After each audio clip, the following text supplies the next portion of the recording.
Hey guys, it's time. Yes, that's right. It's time to look back all those months ago and see if our Premier League predictions were correct. Um, Obviously, we always predict the Premier League where we think each team is going to be before the season starts, and at the end of the season, we test our ball knowledge and see how many we got right, if we got all of them right, or how far we were off.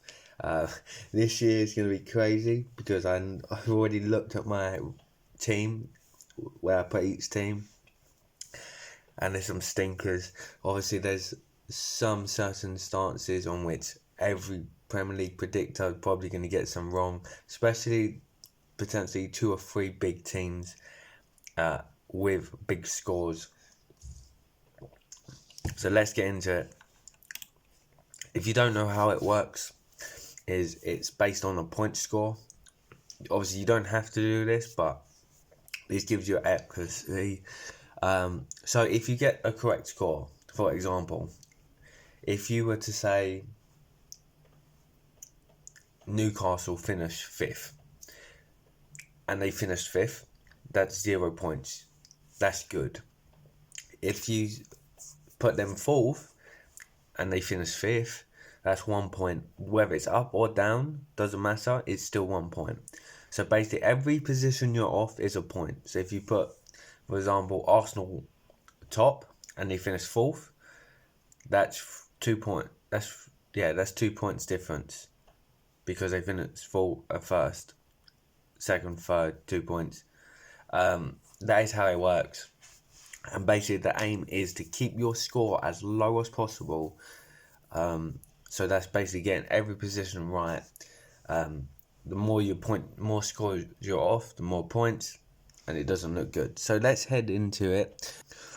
Okay, so we are in the Excel spreadsheet. As you can see, we haven't updated the points yet, but last year we had a whopping 41 points, which is very good compared to a lot of people on YouTube. And then I know this year there's a lot more points. So we're basically this is how it works. This was 2023-24 season. We have my predictions, we have the actual Premier League predictions, and then at the side you get points differences for each place. This was 24. Let's look at the 24-25 season. So here we are, the 24-25 Premier League prediction review. If we will quickly run through the actual Premier League table: Liverpool top, Arsenal second, City third, Chelsea fourth, Newcastle fifth, Aston Villa sixth, Nottingham Forest seventh, Brighton eighth, Bournemouth ninth, Brentford 10th, Fulham 11th, Palace 12th, Everton 13th, West Ham 14th, Man United in 15th. That's crazy. 16th Wolves, and Spurs down in 17th. Crazy. I'm talking about Spurs. Unfortunately, they did beat Man United in the Premier League. In the Europa League, in the final. So they are going to be playing Champions League football despite finishing 17th. That is wild. But that shows you the quality of the Premier League is getting better and better. And obviously, English teams doing better in European competitions. Especially those lower European competitions like the Europa League, Conference League. A lot of Premier League sides, especially mid-table Premier League sides like Spurs, are winning it. And 18th Leicester City, 19th Ipswich, Southampton, 20th, all going down there. And to be honest, Wolves, Man United, Spurs are lucky that these three teams did very badly, because if they hadn't, we saw Ipswich Town. Again, the first couple of games, they took it to Man City, Liverpool. Unfortunately, didn't win. But imagine they picked a point there or something like that. They could be definitely up there and it could be in the relegation scrap. But yeah, they were the actual Premier League scores. Now, heading over to my predictions, Starting from bottom to up, Leicester City, we put 20th. They finished 18th. So that is a 2. For some reason on Excel you can't put +2. You can only do minuses. So it's a positive 2 place. Because obviously we put them 20th, they finished 18th. So 2 points, 2 places up. And the reason why we put obviously Leicester City was in 20th was because of obviously they lost their manager to Chelsea. They also lost some of their best players. Jamie Vardy was obviously retiring at the end of the season. We didn't know if he could keep it up or not. And I basically just said there was a points deduction. They're going to get a hit. We now know that they didn't get hit by the points reduction. However, it is rumoured to be for the championship. So they're going to probably won't be back up next season. But yeah, so it was a correct shout because obviously they were relegated. It was just not in the right order, which meant 7th and 18th and 19th predictions were also wrong as well. We put Southampton 19th. They finished bottom. Again, we kind of just said that their quality wasn't good enough for the Prem. It was kind of a championship good level. A couple of decent young talents that will be good for the Prem in the future, but right now their squad wasn't good enough, and it was kind of shown. Obviously, the difference between why I put them 19th and 20th was the points deduction for Leicester City. Obviously, if we knew Leicester City wasn't going to get the points deduction this year, I would have put Southampton bottom. I probably would have got it correct because I would have put Ipswich below Leicester, but it doesn't matter. It's a 1 point minus, so it's not a great start. Ipswich we put in 18th, they came 19th, and again this was a bit of a hit and hope, kind of like Luton Town last season. You know, everyone wanted to see Ipswich back in the Prem. They wanted to see them do well, and it kind of false hopes that they would survive. Unfortunately, they didn't. And again, obviously I spoke about Kieran McKenna. Was he going to go? Was he going to stay? He stayed. Was that the right choice for him? Probably not. But then obviously we talk about quality of their squad. I think it was 80% of their squad has played in League One, Championship, and now Prem. So their quality wasn't good enough. We were just hopeful that they were going to survive. So that is a positive -1 on the score. Moving into 17th, we put Wolves. And we weren't a million miles away because obviously they finished 16th. So it's only a 1, which I take. And I kind of got it right on the quality of Wolves. They didn't really sign anyone. Obviously, in recent history, they've lost their best players like Ruben Neves. They lost Kilman. And there was a striker. I can't remember the name. But obviously they did well. Obviously, they lost Matheus Cunha throughout the season because of suspension from stuff like that. Whether he'd not had that, they probably would have pushed on higher. Obviously, if the Man United Cunha deal does go through, despite Man United not qualifying for any Champions Europa League football, I do think they will struggle yet again without their star man. So, not too bothered about that one. It was only +1, but I was very close. 16th. Oh yeah, this one's a rough one. Nottingham Forest. And the annoying thing is, obviously, I'm not going to try and say, when I did Nottingham Forest, I was actually tempted to put them in 17th. Obviously, then I swapped it last minute in the video to say I think they could get 16th because of the players like Morgan Gibson White. Obviously, strong defence on Milenkovic, who they brought in. Chris Wood up top could get some goals. How wrong I got this is so bad. No, I said they were flirting with relegation last season. They're going to do it again. They've got European football. Obviously, there was a time where they could have got Champions League football, and this score could have been easily 15 points. Obviously, it's dropped down to 9 because they finished 7th. They could have won it on the last day if they beat Chelsea. They didn't, unfortunately. So, yeah, they've got Conference League, I believe. Obviously, top 5 now get Champions League football, so I don't know if it's going to get pushed down. Obviously, Spurs will be Champions League football as well. So my guess, it probably might be Europa League, and Brighton getting Euro Conference League. Could be wrong. But yeah, this one will shock a lot of people in their scores. And yeah, we're going to have to keep an eye on them next season, because we can't put them down this low. They might be back.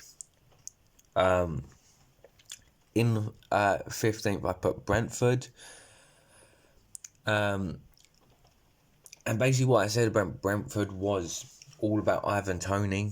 I said the club was well run. They get their signings right. Obviously, they signed Igor, who got injured straight away. Obviously, then there was rumours whether Ivan Toney on his last year was going to go or not. He did go, and I thought, that's done. Brentford, they're going to survive, but they're not going to do anything major. Who would have thought Mbemo and Waza would have carried Brentford to 10th? They were cooking like nothing. What a duo. Probably the best duo in the Premier League season this season. You've seen the likes of Son, Kane, Mane and Salah together. Stuff like that. This was up there. Waza and Mbemo. What a performance. And it's not just the strike force, obviously. They have good players like Chris Damgard in there. Obviously, Flecken in goal did them very well. Well-run club. And yeah, it's a +5 on where I predicted. That's a big one. In 14th, I put Fulham. And this was where I said, 14th to about 11th are interchangeable. It's going to be close. And I wasn't too far wrong. I put them 14th. Again, I was talking about Alexander Mitrovic. If he leaves, they're going to struggle for goals. He did leave, and I do think they did struggle for goals. But they also had players like...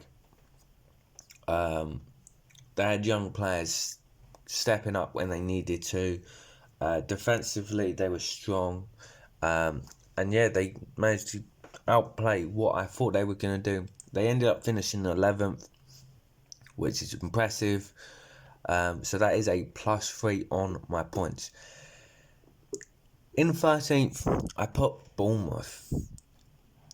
And they ended up finishing in 9th. Who would have thought that? Again, kind of like Brighton, Brentford. Bournemouth is well run. Obviously, what I said about Bournemouth was obviously the loss of Solanke to Spurs. That was their number one striker. How were they going to score goals? And basically, they stepped up. All their players stepped up. Semenya, Kluivert. They had obviously Kirkers at left back, getting a bombing forward. Their centre back, Dean Hansen, potentially joining Real Madrid. Their squad is very, very good, and they outperformed what I think a lot of people expected. It's a +4 on my score, and again, like I said, the 14th to 10th could have been interchangeable. It could have even been a lot worse, because I was really unsure on the order that I put them in. So 4 points for Bournemouth. In 12th, I put Everton. They ended up finishing 13th. Again, so close.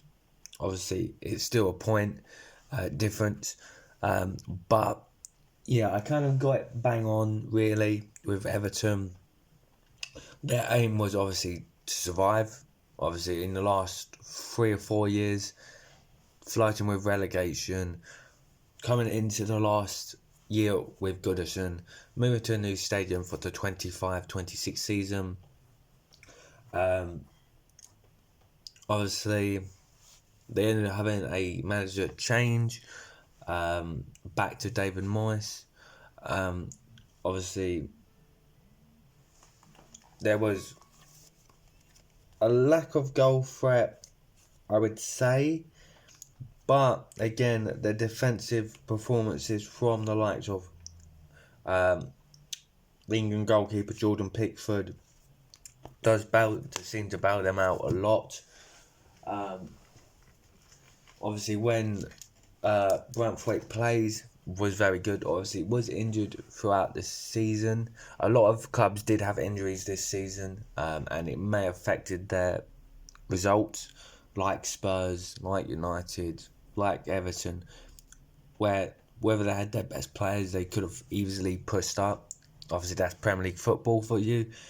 It happens, injured, and you got to deal with that. And some of these clubs didn't. But I think Everton being 1 point off where I put them is not bad. In 11th, I put Palace. They ended up finishing 12th.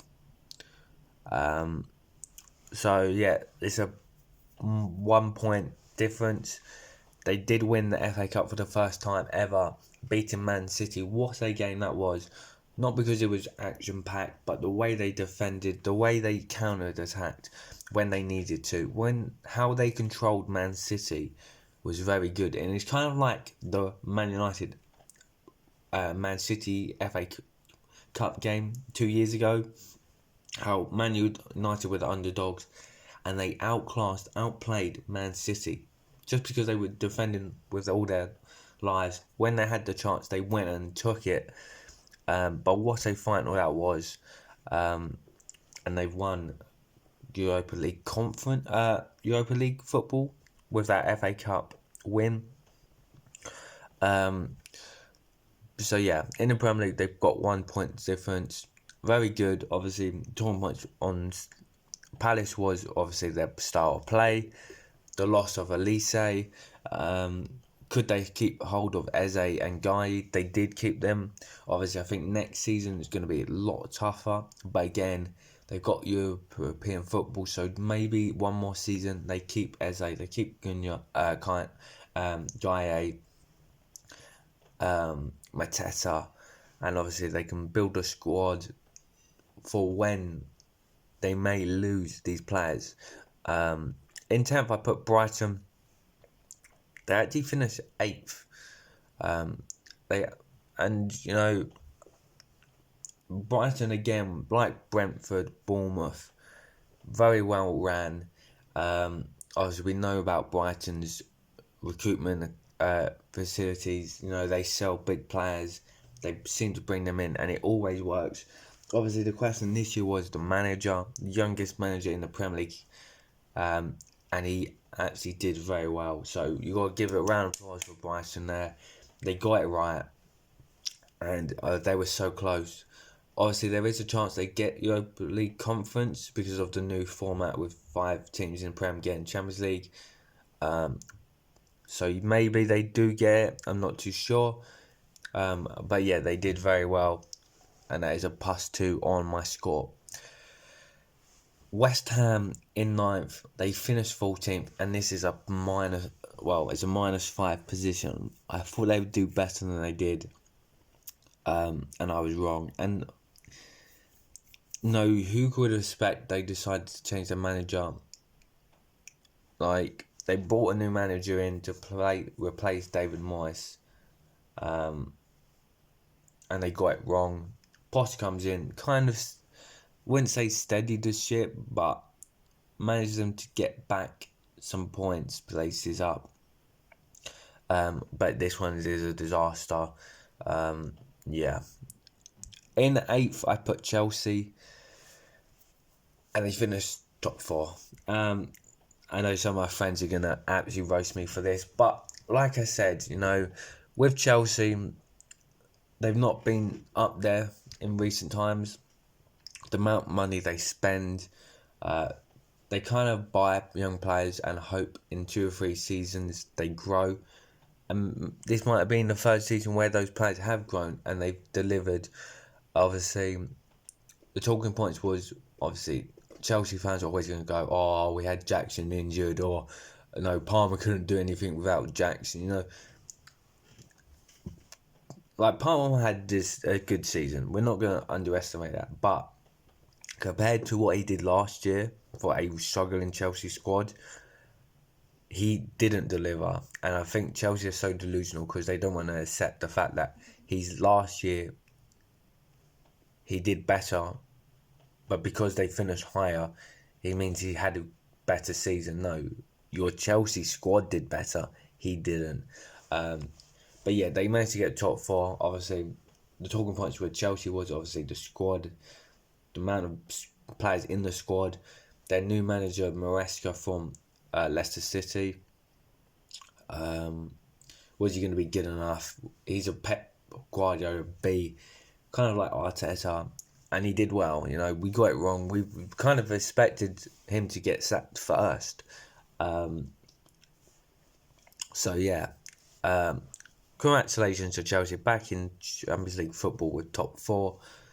But I think they're still a long way off being called Premier League champions. I think they need a striker. They need a goalkeeper. They need potentially a better centre-back duo. They probably won't go and sign those. They'll probably just sign a striker and some 50 youth kids. But I think they need to take this as, if they want to get closer to the gap, they need to strengthen correctly. Don't buy 100 fucking youth players. Go and sign a world-class striker. Go and sign a world-class / decent stop-shopper, because Sanchez isn't it. Get a new centre-back in, and you could be up there for challenging with the top 4. In 7th, I put Aston Villa, and they finished 6th, so pretty close. Again, it's still a point difference.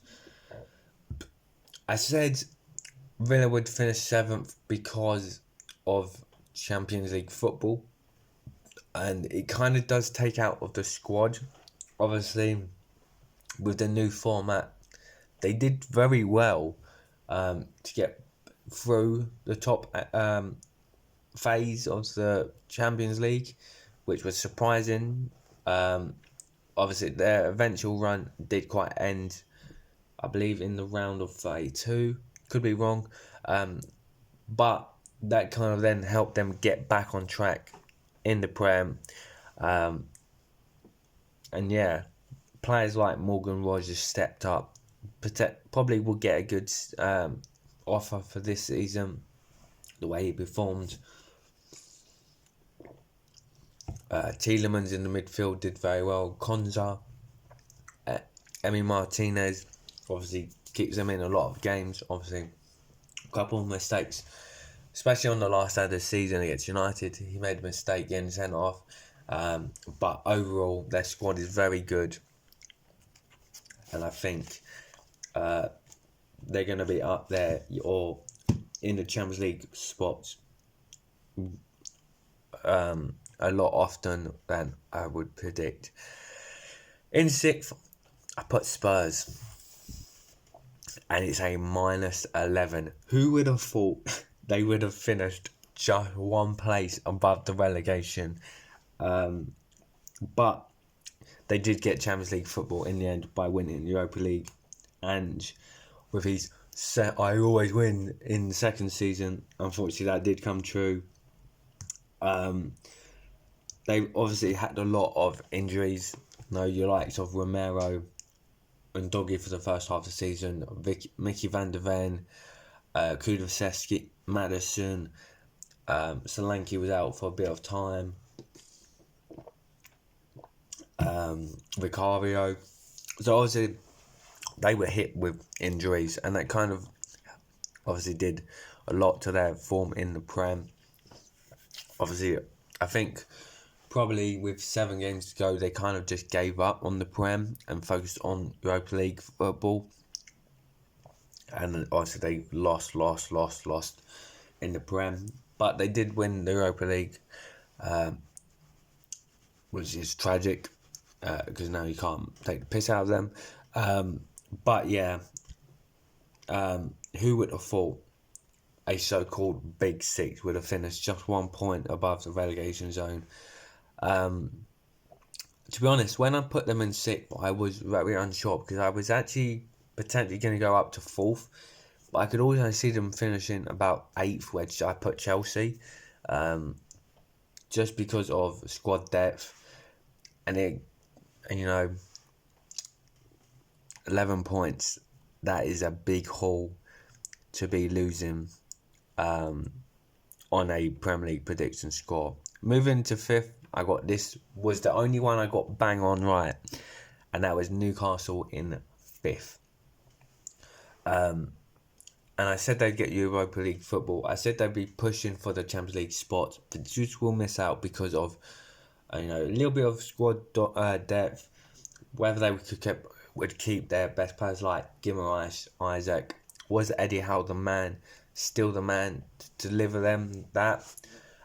He's done very well. And yeah, we got this one bang on, and I'm kind of happy we got at least one, because if we didn't get one, it would have been a disaster.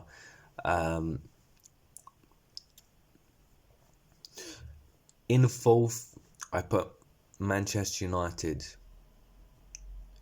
They ended up finishing 15th, and it's another 11-point score. Yeah, this one, no, it was a bit of a hit of hope for Man United. I knew they weren't going to be Champions contenders after obviously the year before with Ten Hag. Okay, maybe I should have seen the signs. Not great in the Premier League last season with our worst ever season. Obviously, this year ended up being the worst ever season in Premier League history for Man United. But again, who would have thought Man United would have suffered so many injuries? Loss of all our left backs. Ahmad, when he was red hot form, got injured. Rasmus Højlund injured. Xerxes was injured. Obviously, we had players loaned out in January, which we didn't strengthen the squad. Who would have thought Ten Hag would have got sacked so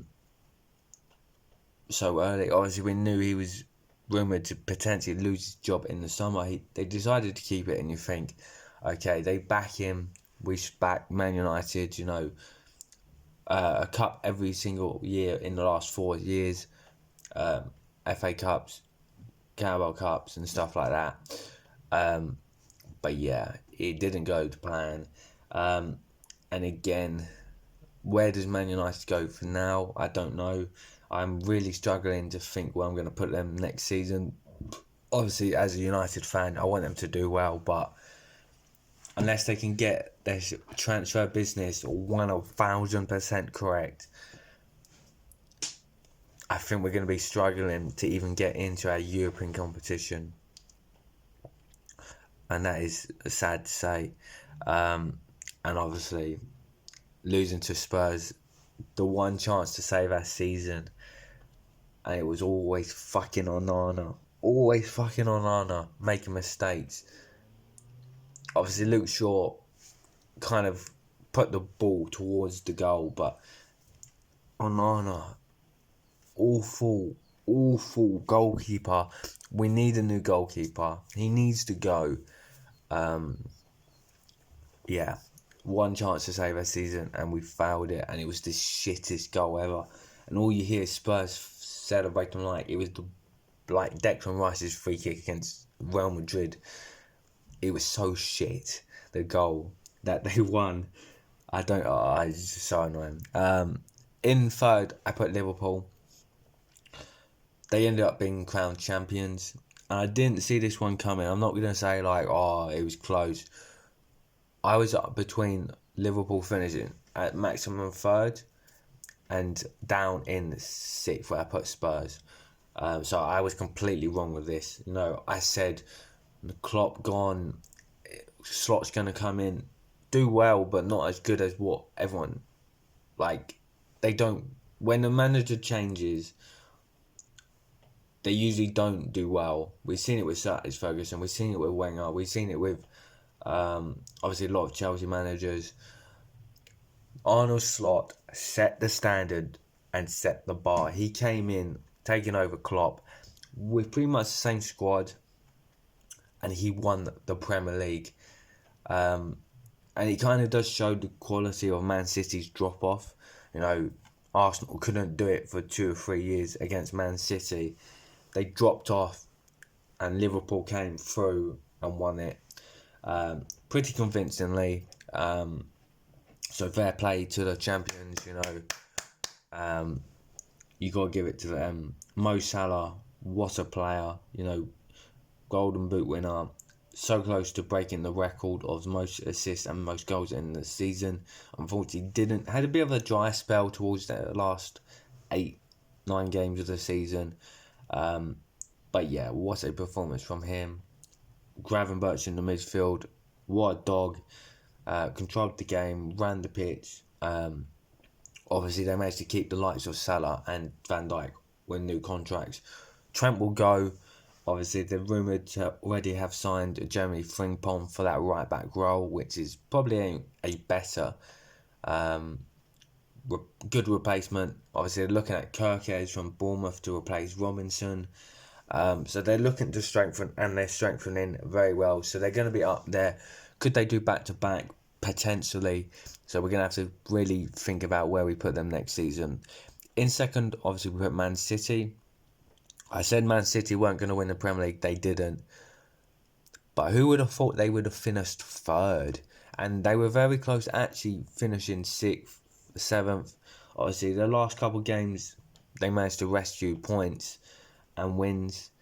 But yeah, they weren't the dominant side that was in the recent history. They lost the FA Cup against Man City.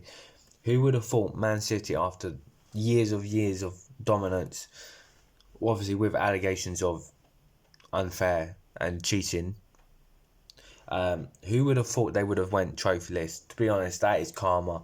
Obviously, there's still the ongoing 115 charges and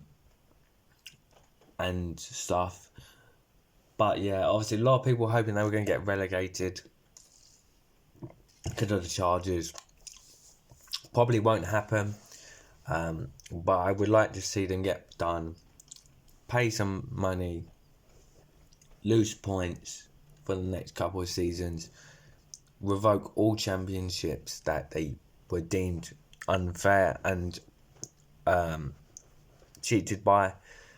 Because there was probably the United one with Jose in 2016.